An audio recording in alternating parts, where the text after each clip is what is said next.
What's up, y'all? It's your boy CEO back with another show. Welcome to the Late Show.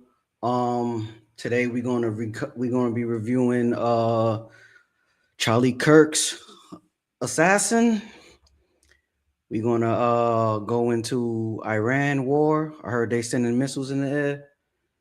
We're gonna cover Max Verstappen, F1 champion, and we also gonna be covering. What's up, y'all? It's your boy CEO back. We also gonna be covering. Sorry, that was my phone. We're also going to be covering Trump and his ballroom drama. Let me see what I got here. Let me see what I got for y'all right here. I got two CBS morning shows. Um, that's talking about this Charlie Kirk assassin. I'm gonna get that ready for you. Let me pull that up. Dude, definitely been tripping. Oh dang, I ain't add the sound to that. Hold on. Let me add the sound. How y'all doing this evening? Hey Roses, what's up, mama? I see you. Let me get this up right here. Hold on. Got to get the sound right. Wow, there we go. Nah, we don't want that. We want this. Then we want that. There we go. We're gonna see what's up. So yeah, we're gonna get into this new evidence for Charlie Kirk's assassination. He might have a strong defense. Um We're following new developments in the case of Charlie Kirk's alleged assassin. Now, remember, Tyler Robinson is accused of killing the right-wing activist at a campus event last September. But now his lawyers claim the fatal bullet may not match the gun allegedly used in the crime. Carter Evans has that story. It's been nearly 7 months since conservative political activist Charlie Kirk was shot and killed during a Utah Valley University campus event on September 10th last year.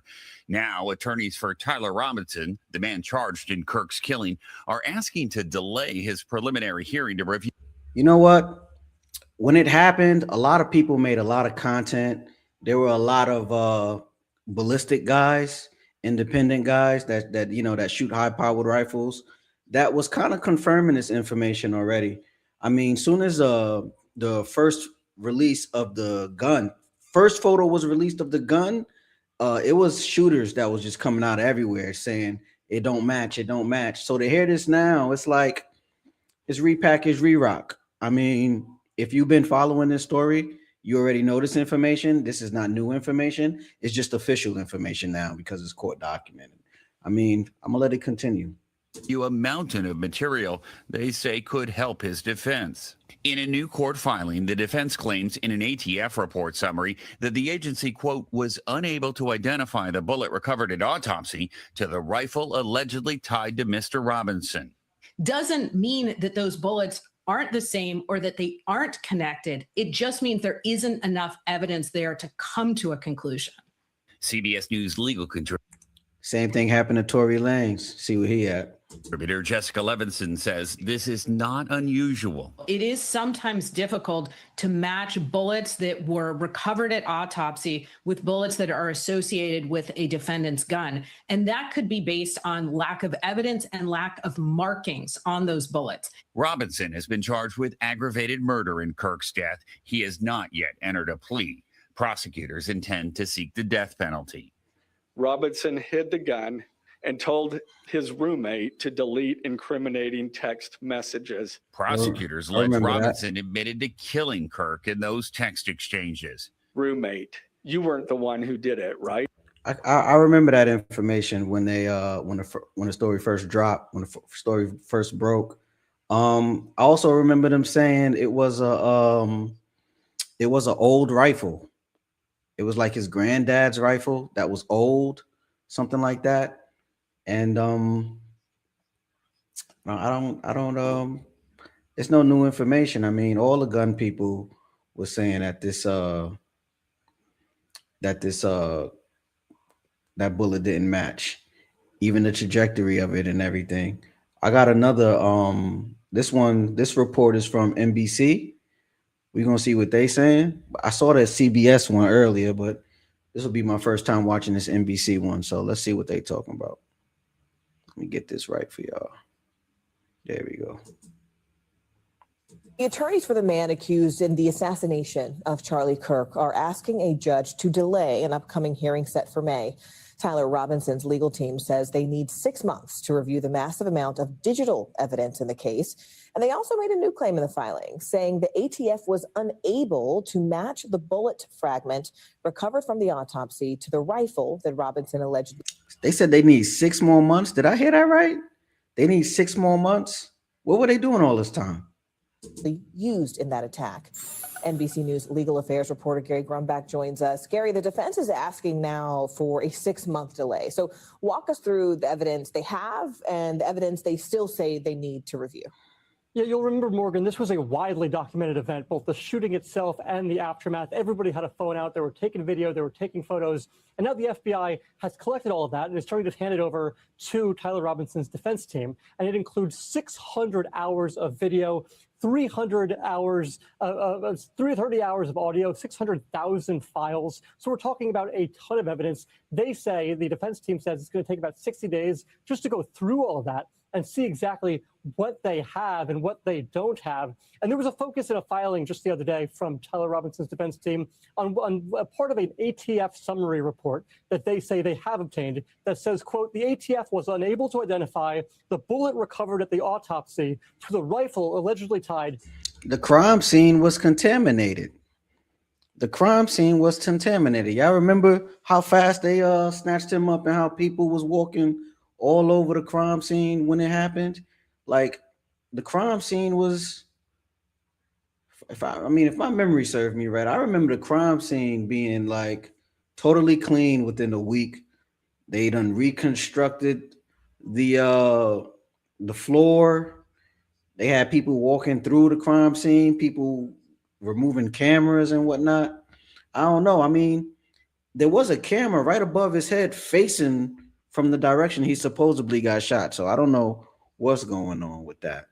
Like that's I mean, they give us reasons not to trust them. I mean, I don't know what the FBI has been doing, what's taking so long with Charlie Kirk's situation. That should have been wrapped up. I mean, people on Twitter was doing analysis and trigonometry and all that other stuff that come with ballistics and excuse me, ballistics analytics and stuff like that. I mean, they need an additional 6 months. That's wild. That's wild. I mean, I think it was on Twitter. Twitter had it figured out like within like 3 days, 4 days, something like that. So I don't know what's taking so long with that. That was weird. But how y'all doing, man? Who's up in here? What you talking about, Rose? Government moves extremely slow. I see.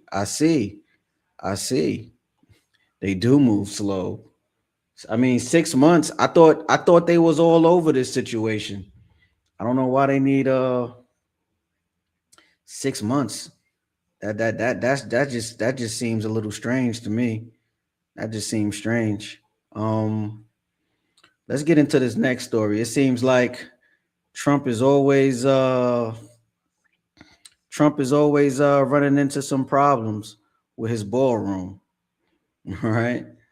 You know what I mean? Let's add this to the stage and get this right. Trump always running into some roadblocks with his privately funded fundraiser money ballroom. All right, let's talk about that ballroom. A judge is temporarily blocking construction of the White House ballroom. Jake and Barbara are back with us. And also joining us, MS Now senior legal reporter Lisa Rubin. What happened? The judge is saying, Katie, in a 3-page order just decided that the ballroom may not have any further construction done. They are preliminarily enjoined from taking any action in furtherance of the physical development of the proposed ballroom at the former site of the East Wing of the White House. And then he goes on to detail what exactly it is that the administration may not do to make it crystal clear that this applies to everything from excavation and foundation work to construction work. This is a judge who does not want to be circumvented by the White House, and that's why he's being as concrete as he is about what it is that they can't do. But I will also note that this order won't take effect for 14 days. Can they build the place in 14 days? Well, I don't know that they can build the place in 14 days, but I think what he is trying to do is also give the administration an opportunity to perhaps appeal this ruling. A preliminary injunction is, in fact, immediately appealable to the D.C. Circuit. What would be the reason for stopping him from building this ballroom? Like, what is the legit reason that they're stopping him? I don't think he stays there. I think he stays in Mar-a-Lago. So what would be the reason they keep stopping him from finishing the ballroom that has zero tax dollars into it? You know what I'm saying? It's a historic building. I mean, I heard it's been upgraded before. You know, I heard it's been upgraded before. You know, I mean, he's making it more grand. Wouldn't we want a more grand White House? I don't see a problem with it. I mean, Obama put a basketball court in the basement, right? It was historic then, right?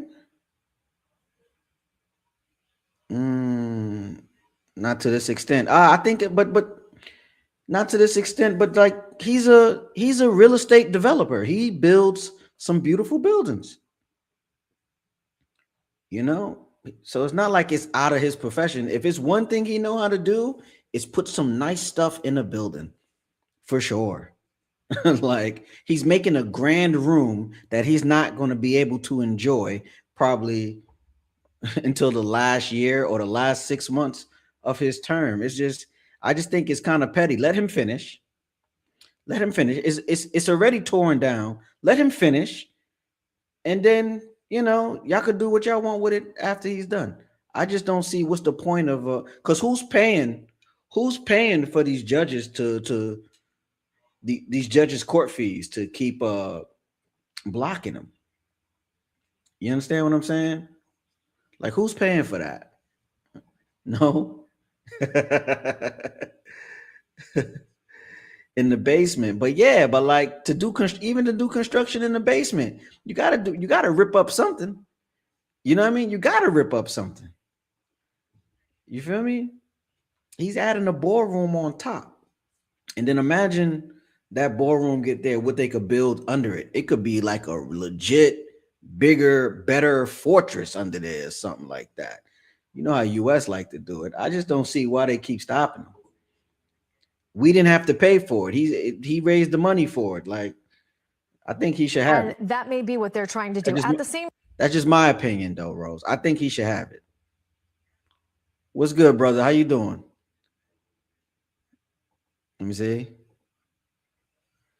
It's a federal building. I mean, hey, I think he care more about federal buildings than anybody else, because you saw what they was doing to the federal buildings in LA and in New York. You know what I'm saying? They didn't even want the National Guard to protect them. So, hey, it is what it is. But that federal building, I think he should have complete jurisdiction over, because he occupies that building right now. That's his house right now. You feel me? That's his house. We got to give him the same graces and courtesies as every other president had, because he won. You feel me? And I think that's fair. He's treating it like his personal property. I mean, I think he's treating it like he's Trump, Rose. Like, for real. Like, like, everybody, I know everybody want him to have the same decorum as a president, but like, this guy has a big personality, and it's one thing we can honestly say about this man. He's honestly him. He's authentically himself. And it's not like we get in this new version of this guy. He's authentically himself. I just think he should have the right to build a grand, you know, it's going to be marble and gold. You just know it's going to be nice. I think it's going to be nice. You know what I mean? And it's not like federal buildings don't get their upgrades and whatnot. And I think the construction is in the same style of the White House, which is already a grand building. So Time, the judge, Richard Leon, who's a senior judge in the D.C. Federal District Court, is saying that they need to file a status report within the next 3 weeks, apprising the court of their compliance. So he seems to both be allowing them an opportunity to appeal, but also warning them in the same breath, don't come back to me in 3 weeks and tell me all of the steps that you actually did take and the 2 weeks before this takes effect Is this to the ignore sort me. of thing that goes to the look at that. That looks nice. That looks nice. And that judge sound like he having a power trip. That judge said, come back with me in 2 weeks and check. Like, what's up? That looks nice. And you know the floor is going to be marble, the finest in the world. Yeah, that looks good. I mean, what Rose talking about? Oh, he running amok. He should be worried about these missiles. Yeah. I'm gonna get into that next. I'm gonna touch in on those strikes. That's coming up next. Supreme Court? I think it could ultimately go to the Supreme Court, particularly because what Judge Leon seems to be focused on is whether or not there is congressional involvement here. It's basically instructing the White House and all of the various defendants here, you may not go any further without express authorization from Congress. Yeah. Now, this is a Congress that doesn't stand up for itself very often, right? Let's talk about that because we got Jake Sherman, our man on Capitol Hill. Express authorization from Congress. Are they going to be like? Let me get off this, man. I think it's more important news they could be reporting on. I'm gonna just keep it all the way a beam. I think it's more important news they could be reporting on. Let me remove this off. You know what I'm saying? They could be reporting on anything else but Trump's ballroom right now. Look, she's having too much fun at her job. There's a war going on outside, and she is just chilling. You feel me? She is chilling, talking about a judge blocking him from doing his upgrades. That's wild to me. That's wild. Good evening, Cases and Cams. Good evening. Thanks for joining me. What you talking about, Rose? The judge is protecting the Constitution. Yes. Okay. Well, I mean, I know there's some presidents that did some upgrades. Like, why is his so unconstitutional? Like, you got to let me know, because I know this is your lane. So you got to let me know. You know, I'm willing to concede to anything you say, because I know, like, you are official. You feel me? So I'm not going to just like be pushed to the side what you're saying, my dear Rose. But bro getting a bad deal. Bad deal for sure. Which one is this? It's the Iran strikes. Yeah, this the Iran strikes. So next up, we're gonna be touching in on oh, that's the wrong banner. Hold on. I'm still getting used to this, y'all. Bear with me. I'm still getting used. Matter of fact, let me delete these. What I don't need them anymore. That way they can just get up out of here. Which one is that? That's Trump's ballroom. Yeah, let me get rid of that. Yeah, that's easier to deal with. Yeah, so rumor has it, not even rumor has it, breaking news is Iran just put an airstrike on oil tanker off the coast of the UAE. And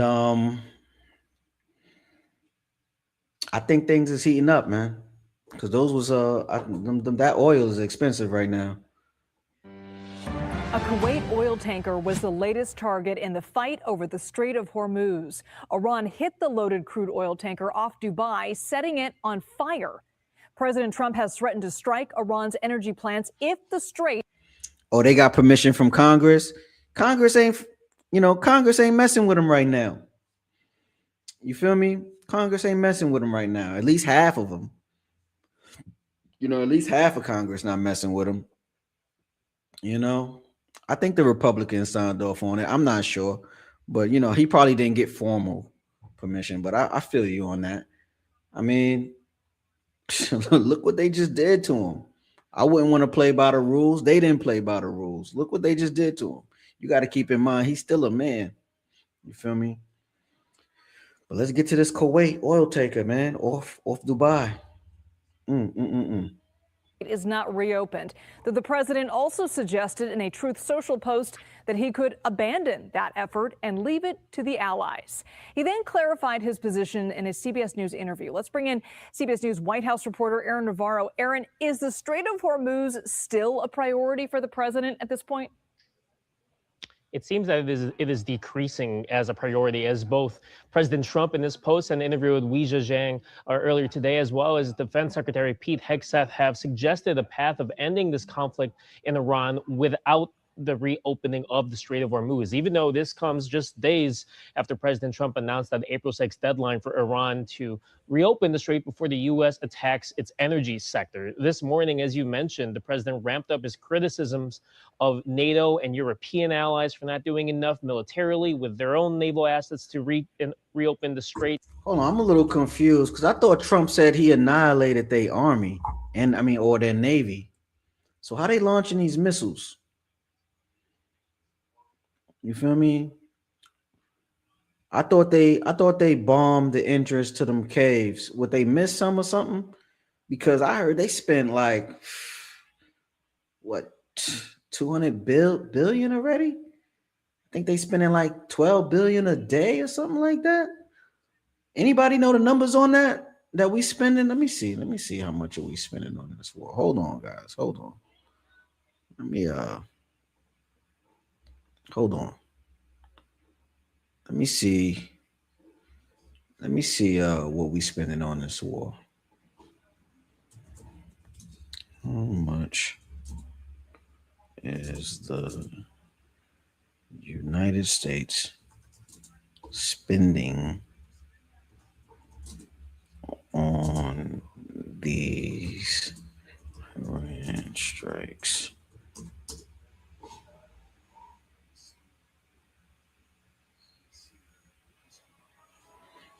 The U.S. has spent an estimated $11 billion to over $12 billion on U.S. operations against Iran within the last 2 weeks of the conflict. Woo! They are spending nearly $1 billion per day. That is insane. $1 billion a day? A billy? That's with a B. A billy a day. 1 billion a day. They spending a B a day. A bit. Jesus. How much it costs to how much it costs to end homelessness? God damn. $1 billion a day? They've been at it all February, right? Nah, they've been at it all March. I think the first strike was they've been $1 billion a day. So they had 30 billion. They had 30 billion. A drop in the bucket. That is wow. $1 billion a day. $1 billion a day. A B a day. Yo. $1 billion, yo, that's a big number. That's a huge number. A day? That is, where's this money coming from? I thought we were broke. What's going on? He suggested that they should just take the strait themselves and said they have to start learning how to fight for themselves, and the U.S. won't be there to help them anymore. Oh, he told he told Europe to take the strait themselves. We good? Trump out here moving like an instigator. This is crazy. And then in an interview with our own colleague Weijia Zhang, the president said if European allies want oil from the Strait of Hormuz, that crucial choke point for at least 20% of the global oil supply, they can, quote, come up and grab it. He said Iran poses no threat to these countries on the strait now because the country has been decimated by U.S.-Israeli attacks.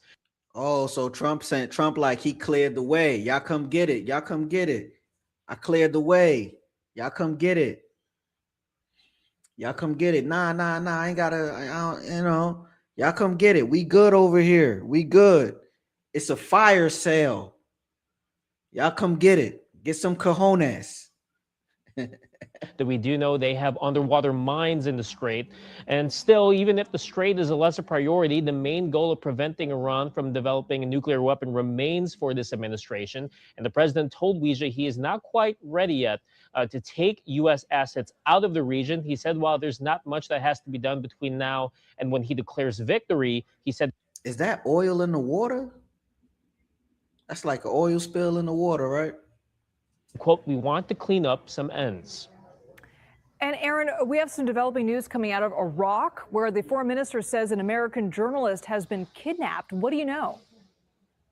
This is an American freelance journalist, Shelley Kittleson, who had been kidnapped in Baghdad. Kittleson was a freelance journalist for a Middle East-focused news outlet, Al Monitor. Her emergency contact, the CNN national security analyst, told CBS News that Kittleson had been warned by the U.S. government about a threat to her from the Iran-backed. She ain't listen. She ain't listen. Y'all heard that? They said she was warned. She ain't listen. Her emergency contact, the CNN national security analyst, told CBS News that Kittleson had been warned by the U.S. government about a threat to her. She ain't listen, y'all.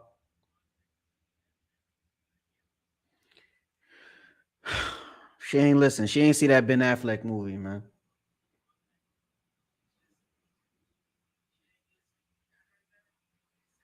She ain't listen. Wasteful spending. She ain't listen though, y'all. She ain't listen. She ain't listen and she ended up kidnapped.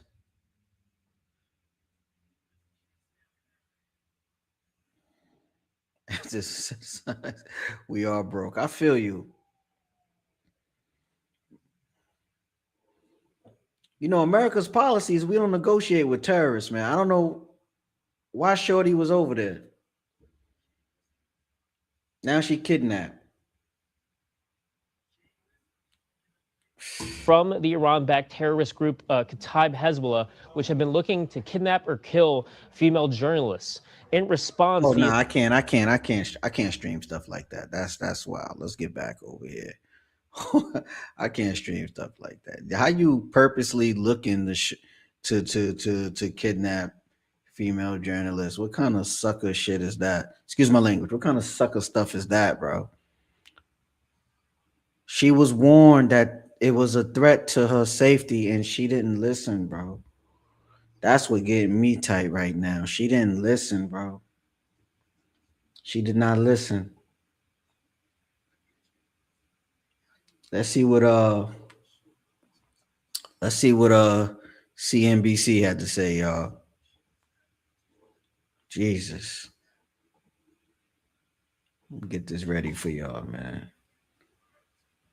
We begin with the latest on the war in the Middle East, where Iran continues to dig in and fight on in the face of calls from U.S. President Donald Trump to strike a peace deal, as Trump's Secretary of War again warned all military options remain on the table. Tehran turned once more to oil as a weapon of war. And it launched an airstrike on a tanker loaded with 2 million barrels of oil that was anchored off the port of Dubai in the Persian Gulf. Officials in Dubai say the vessel was set on fire, but the flames were later extinguished. So they was able to save the boat. Also say none of the crew members were hurt. Oh, and no casualties, just some oil? This ain't news then. This ain't news then. Nobody died. That's the beautiful thing. Nobody died. I like that. Nobody died. We done with that. They wilding over there in the Middle East. You know, they've been warring my whole life. I thought we just signed like a peace in the Middle East situation over there. They had the dinner and the sign up and all that. Like, what happened? Y'all tell me what happened. What happened? Somebody reneged. That's what happened. Somebody reneged. Which one is this? Okay. Yo, so rumor has it, they said Pete been giving our boy Trump some bad intel. They say he not thinking things all the way through. He making 47 look bad out here in these streets. He making 47 look bad out here in these streets, man. Let's see what Fox talking about.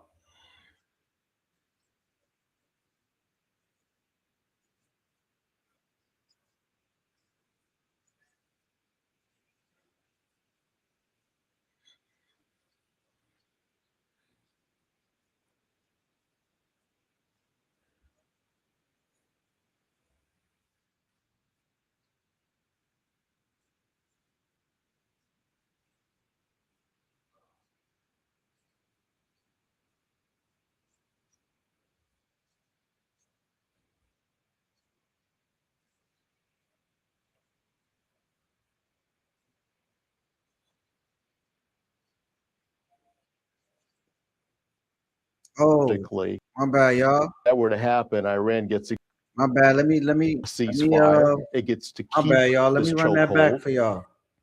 My bad.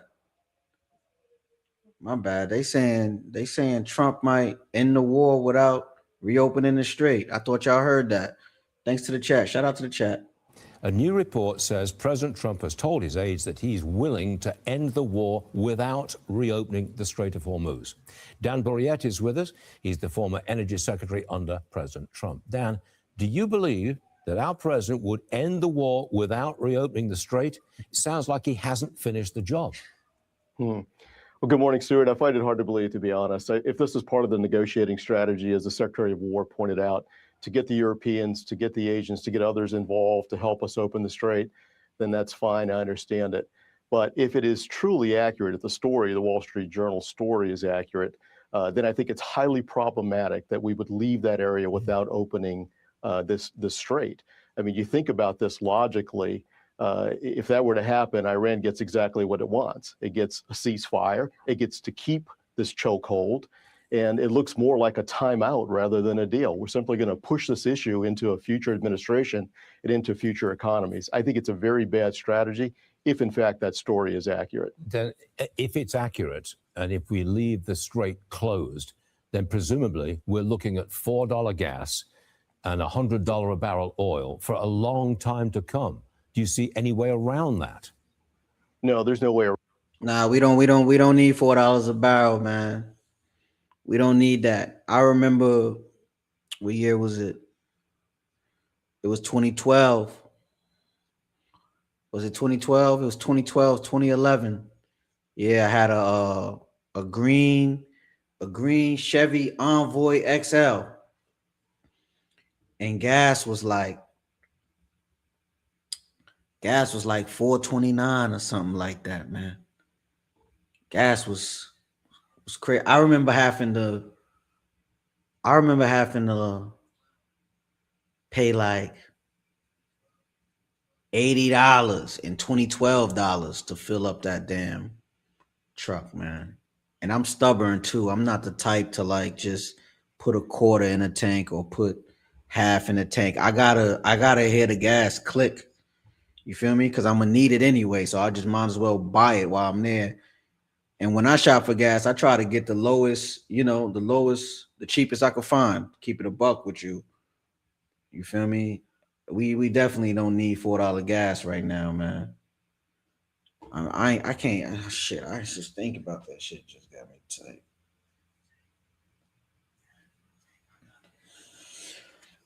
Man, I'm having flashbacks of 2012. Ah, damn. $4 gas is not the wave. That's damn near a recession. You feel me? Hey, Red, what's up, Red? Thanks for tuning in, man. Yeah, it was $80. It was $80 to fill that thing up, in 2012 dollars. So that $80 now is like, do the inflation thing. You know what I'm saying? That's like $1.20. That's shit crazy. And it was on some every 3 days. I'm in New York, so it's like stop and go. So you just burning gas on idle. This shit is crazy. Let's see what's up though, man. We definitely don't need no around that at this point, Stuart. And it's not just refined products and crude oil, as you point out. Damn. There are other products, I should say, that come. And as soon as I press play, they show me 401. That's crazy. Through that straight on a daily basis. Things like urea, fertilizer for our farmers, not only here in the United States, but all around the world. There are other products, helium, that's important for data centers and for the development of AI technologies. All of those things come through the strait. That's why I find it hard to believe that the ultimate strategy would be to leave the area and leave Iran with the ability to control that strait. I mean, if some have pointed out in other stories, I applaud what the president's done. I applaud what the administration's done in taking care of the nuclear issue, the weapon issue. But look, if we're going to leave the area and allow them to maintain control over the Strait of Hormuz, any country that controls 20% of the world's oil supply or oil flow maybe doesn't even need a nuclear weapon. Damn. What we doing with Venezuela's oil? I thought we took that. Like, what's up with that? Where's that? What's going on with that? You feel me? They say Cuba's in shambles right now. They ain't got no power.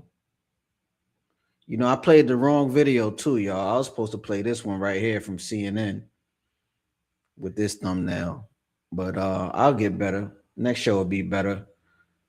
I got to stop rushing these shows too, because I put this together in like 20 minutes before the show. I shouldn't have rushed this, but I just wanted to talk about it.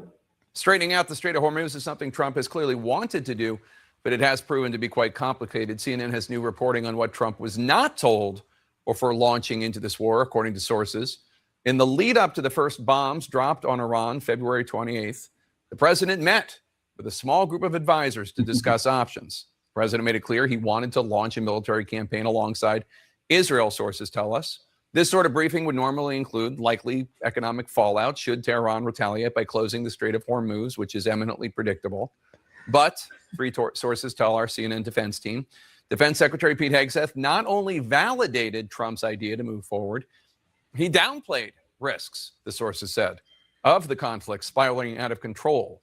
Nobody in the room during that critical meeting, we're told, emphasized the potential risks of starting. Let's take us back to, I remember when he was getting approved or whatnot, they was like, he's not qualified for the job. That was the big story around this guy. He got the look, he got the talk. I mean, if this don't work out and we go into another recession, I mean, we was headed to a recession anyway. You know what I mean? We cannot deny that, right? But if this war don't work out and things don't get better, this guy's career might be over. That's just my opinion. Because if you don't know what you're doing, you should not be in control of the U.S. Army, bro. Straight up. Straight like that.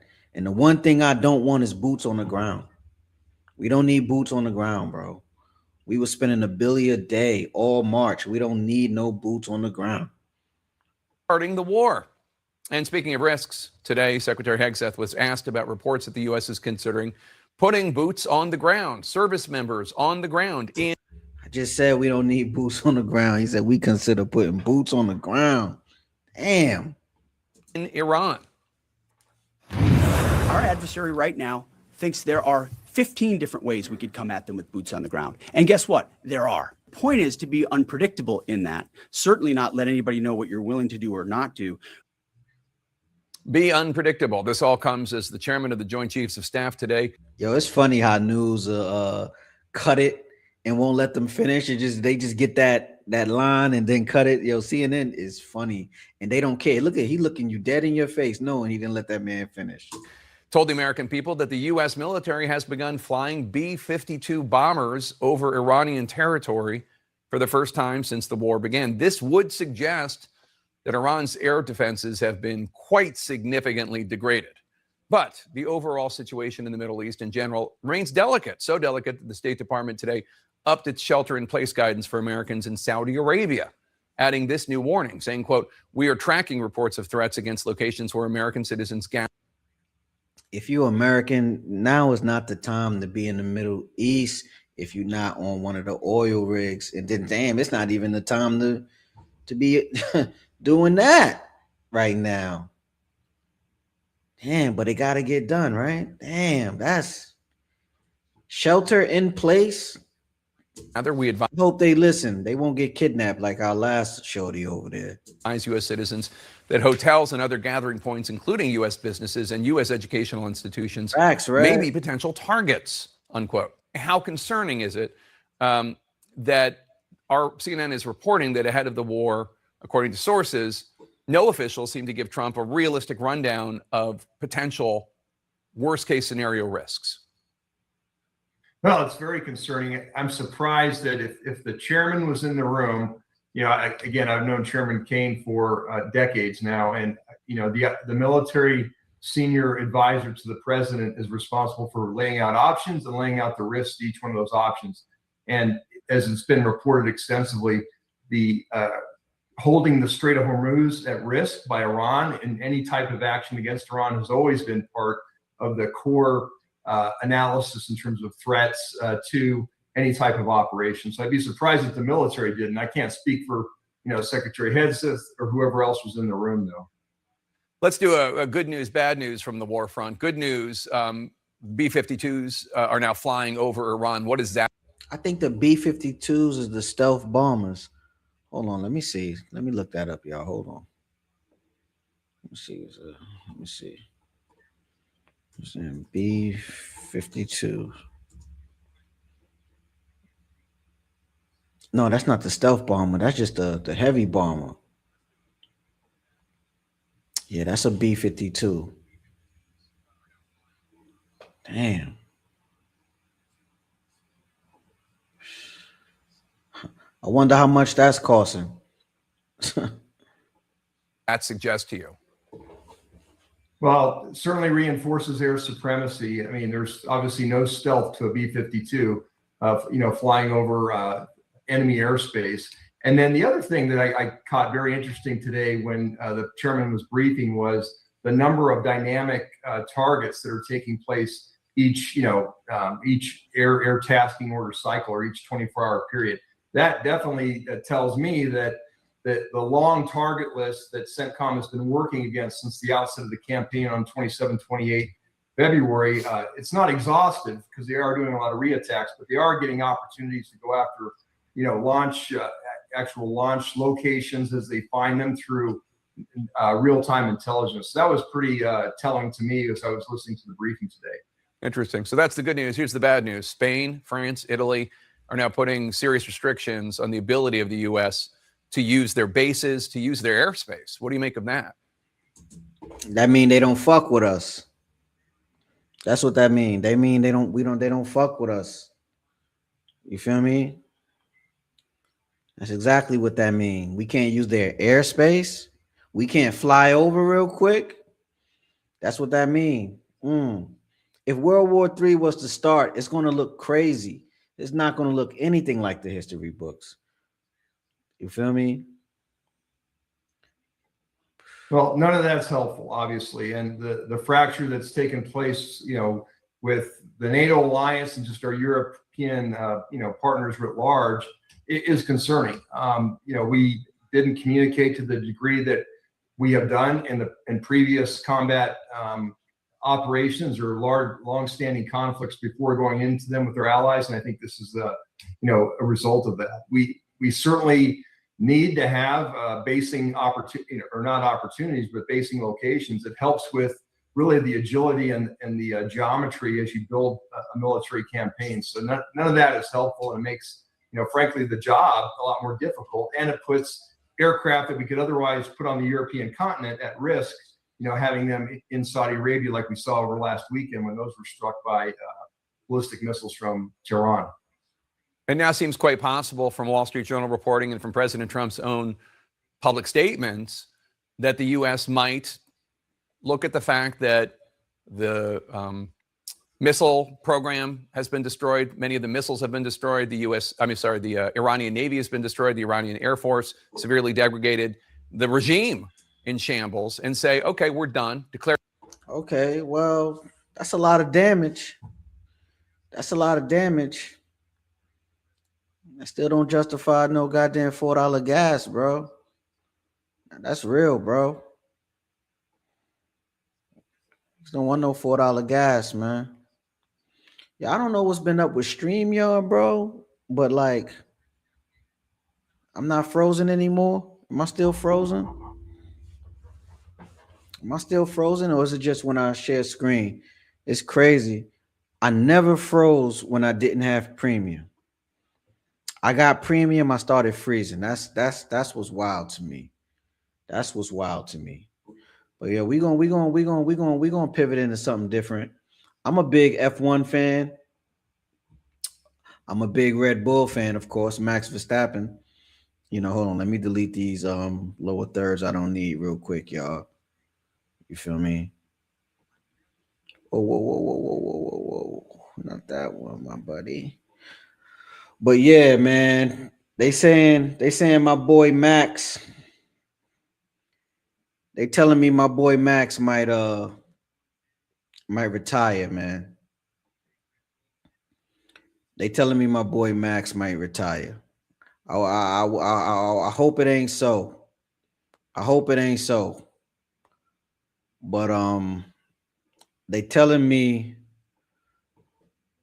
one of the most dominant, like when you look up lock in the dictionary, you should see this guy, right? Max know how to lock in, and he got that killer instinct in an F1 car, in any car, actually.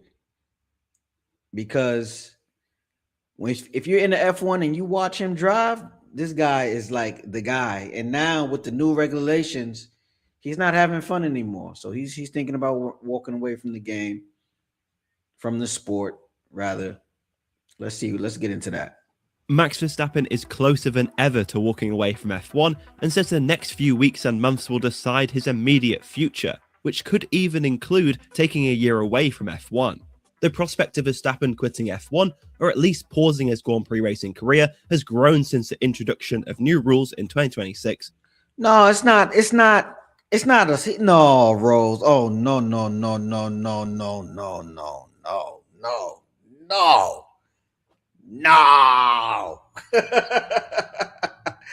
He is not a sore loser. Like, every year they change regulations in F1. It's always like a down year. But when he say it's not fun driving some of the most fastest cars in the world, it's like, I think I might believe him. It might not be fun, man. Or maybe Ford just built him a bad car, a bad power unit.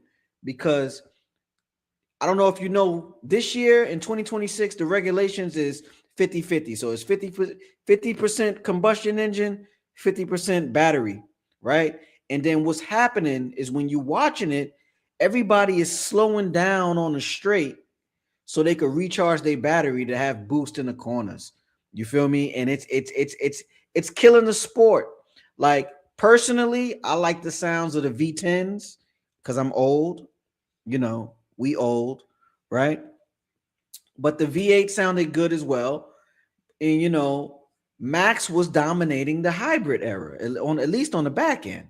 So it's like, if he's not having fun, and he got snubbed last year, like, it's time to walk away. He has been saying he want to spend more time with family. You know what I'm saying? He want to spend more time with family. And he's like, he's having his, I guess, epiphany moment, right? I saw an interview a couple of days ago. He was like, he enjoys spending time with family a lot more, and it don't matter if he got 10 trophies, 10 trophies. It's not going to matter in 20 years. So he's just tired of the sport. If he's not having fun, I would suggest he walk away, but I don't want to see him go. You know what I mean? Because I even thought last year he was going to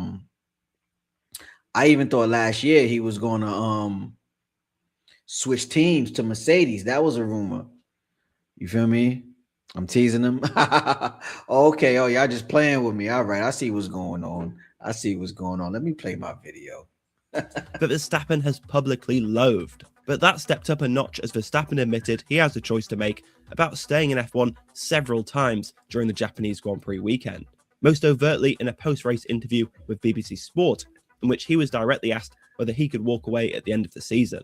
That's what I'm saying, Verstappen replied. I'm thinking about everything inside this paddock. It is no coincidence that Dutch media very close to the Verstappen camp also began reporting on Sunday night that he is seriously considering walking away from F1. Everything, not least Verstappen's own comments doubling down on a situation on Sunday night, really does indicate the Red Bull driver is closer than ever to quitting F1. In Japan, the narrative went well beyond having to read between the lines or interpret his usually resigned body language after qualifying. Suzuka marked a sudden shift from... And Suzuka is a fun track. To me, you got Suzuka and you got Abu Dhabi, but Abu Dhabi is usually the last race of the season, right? Abu Dhabi is a fun track. If you're not having fun at Suzuka, I know you saw. Let me show y'all this, man. Subtle suggestions, usually resigned body. Look at these series of chicanes after the U-turn, right? So you got the curve right here, right? Y'all can see my mouse. I don't know. I don't think it's big enough. But after the straight, after you start, you got the turn 1, turn 2, and then you got this series of chicanes into the thing. It's a legend. This is a legendary curve right here. Yo, man, listen. Body language after qualifying. Suzuka marked a sudden shift from subtle suggestions to much more overt remarks. Verstappen's father Jos warned in an interview that he fears his son will lose motivation to continue. Max Verstappen then moved the needle on Saturday when he publicly admitted for the first time he needs to figure out his future and was considering life here in F1. And his subsequent post-race admissions that he was weighing up whether it was worth it, openly discussed the arguments against continuing, and implied in multiple interviews that he must find ways to encourage himself. After being asked for probably the 1000th time about... Y'all got to keep in mind, too, last year, Max Verstappen won Driver of the Year, and he didn't win the championship. That's the first time that ever happened, where the champion didn't win Driver of the Year, because this man can drive, man. He was losing half the season. Second half the season, legendary stuff, man. Legendary stuff. I know y'all was tired of me on Instagram posting all that F1 stuff. His motivation post-race, Verstappen's head briefly dropped, and when the Japanese journalist who asked the question apologized, Verstappen replied, "No, it's a valid question. Every day I wake up, I convince myself again, and I try." Verstappen is under contract with Red Bull until the end of 2028. There is no scenario in which he will continue racing in F1 to that time if he decides he does not want to. It will not come to a contract buyout. I think that oh, well, he about to say it too. Though Verstappen has exit clauses in his contract that give him an out based on Red Bull's competitiveness. See? When you're the great, you can have clause like that in your contract. That's a good contract to have, man. I don't want to see him go. I want him to learn the car, because I think in 2031, they're going to go back to the V8 because the fans want it. Hopefully the FIA does it. Damn, I don't want to see Max go, bro. This was the center. It's like watching Kobe retire or Jordan retire for the first time or something. Like, y'all had to be there. Of speculation last year around a possible Verstappen switch to Mercedes. Then Verstappen could have left if he was not in the top 3 of the Drivers' Championship by the summer break. For 2026, though, this is understood to be different. If Verstappen is not in the top 2 by that point, he can leave. Verstappen is currently 9th in the Drivers' Championship with just 12 points, 51 behind second in the standings George Russell. Defeated by an Alpine at Suzuka, Red Bull... Y'all don't know.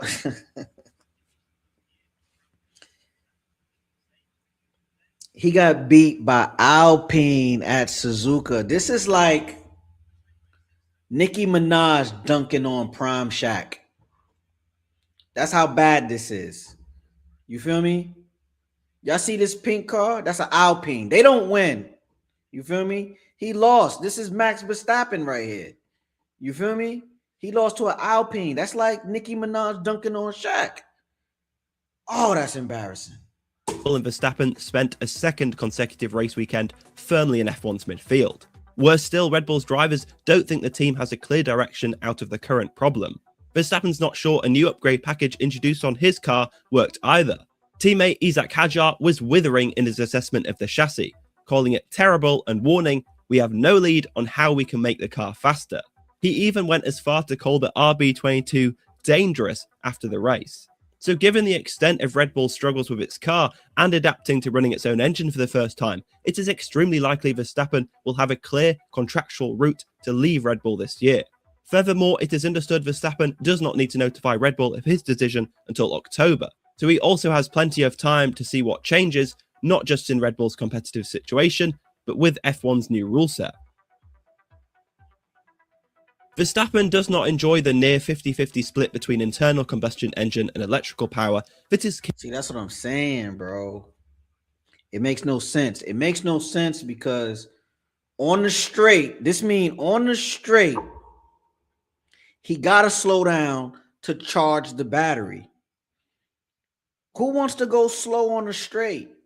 That's like, y'all know in Atlanta, when you on 85, 75 and you in a lane away from the HOV lane and you doing 65. You know you're going to get the horns.